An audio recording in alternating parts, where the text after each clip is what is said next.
Yon mga tol, ngayong hapon, 4 na klaseng putahe ang binakbakan ni Tito Otits. Gumawa ako ng egg and shrimp fried rice, stir fry canton with shrimp and chicken liver, stir fry bok choy with quail egg, at lechon kawali sliced with honey butter glazed. Gamit ang bago kong wok galing Bukbang, lahat yan binasic lang ni Tito Otits. Kaya wag na natin patagalin tong masayang trip na to. Simulan na natin sa pagsasalang ng quail egg. Sunod nating sibakin tong bok choy. Hiwa na din tayo ng puting sibuyas. Sunod natin tong green bell pepper. Sibak na din tayo ng onion leeks, tas magpitpit at mag-ikot na tayo ng tanglad at safe na tong aromatics natin mga tol. Hiwa naman ako ng atay na pangsahog sa stir fry canton. Tas dito naman salang ko na tong kalahating kilong pang lechong kawali. Hulog natin tong tanglad, bawang sibuyas, dahon ng laurel, paminta at asin.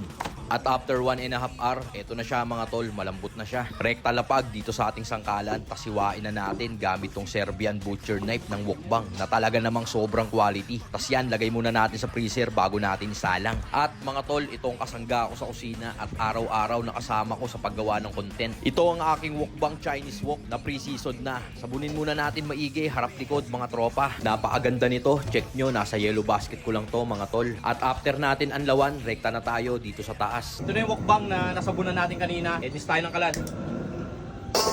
Hindi tayo konting mantika.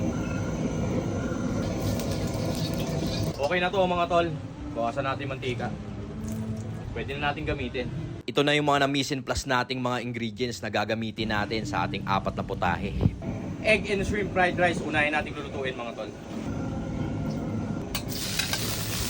Tulad natin to hipon.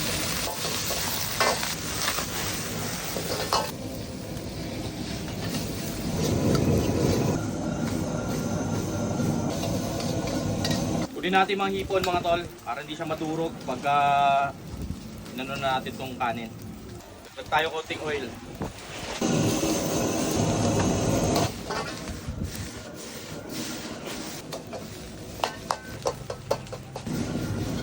Cayenne perins, konting bechin, paminta, asin. Lagay tayo butter. Balik natin hipon mga tol.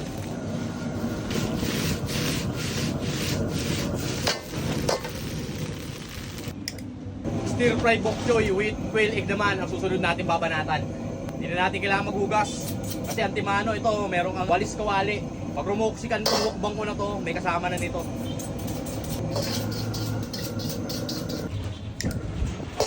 Sunod natin lulutuin, stir fry bok choy with quail egg. Lagay muna tayong tubig dito sa wok. Lagay tayo konting oil. Lagay natin itong bok choy.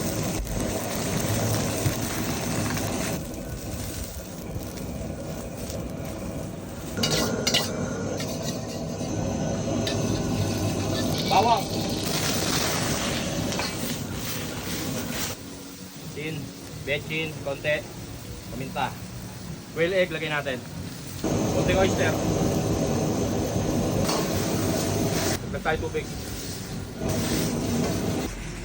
Kumukulo na mga tol, lagay natin tong cornstarch slurry. Tapos konting sesame oil.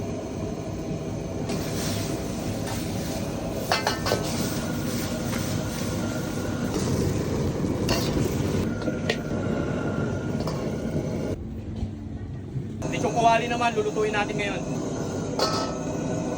Salang na natin itong mga lechong kawali natin. Oh. Isa yan.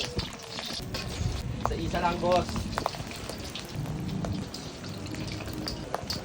Ganyan lang diskarte mga tol, huwag kayong matakot sa mantika. Basic lang yan. Ito na natin. Talaga. Haluhuluin nyo rin tol para hindi lang isang side yung naluluto. Safety ka dyan. Huwag kayong matatakot sa mantika mga tol, basic lang to. Muling salang na to mga tol, luto naman tayo ng stir fried noodles with shrimp and chicken liver. Edis tayo ng kalan, rektahan na, konting butter.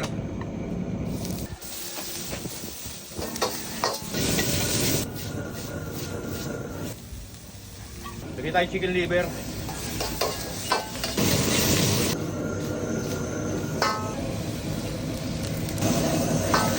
Lagay natin hipon.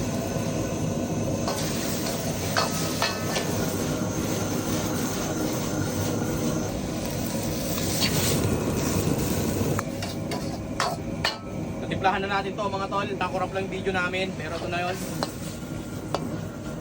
Set aside muna natin. Tag tayo ng tubig.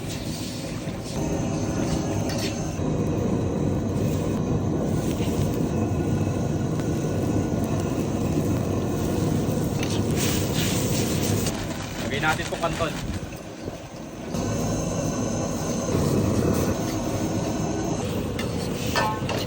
Lagay natin kalahati mga tol. Tapos yung kalahati patatoppings natin.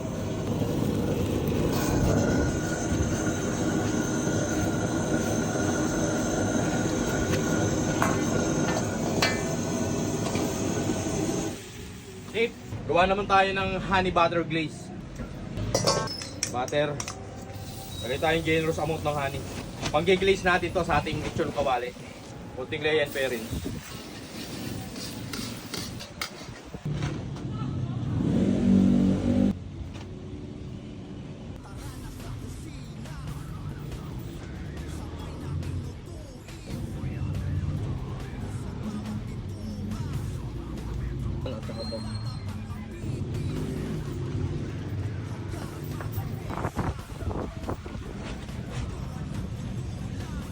Yun mga tol, ngayong hapon, ito yung nagawa nating 4 na klaseng mabisang food trip. Gumawa tayo ng egg and shrimp fried rice. Ito siya tol, oh. Tapos gumawa rin tayo ng stir fry canton with shrimp and chicken liver. Tapos meron din tayo ditong lechong kawali with honey butter glaze at stir fry bok choy with quail egg. Ang ina tol, ganyan ko rin na ganyan tol. Binasic lang ni Tito Otits yan. Paano, titikman ko na. Ito muna tayo. Timusan natin. Sarap. Ito naman, may kanin ka na, may ulam ka pa. Tikman natin tol. Tapos mga tol, oh, ito, isa nito. Stir fry bok choy. Smoky flavor tol. Isa. Sarap.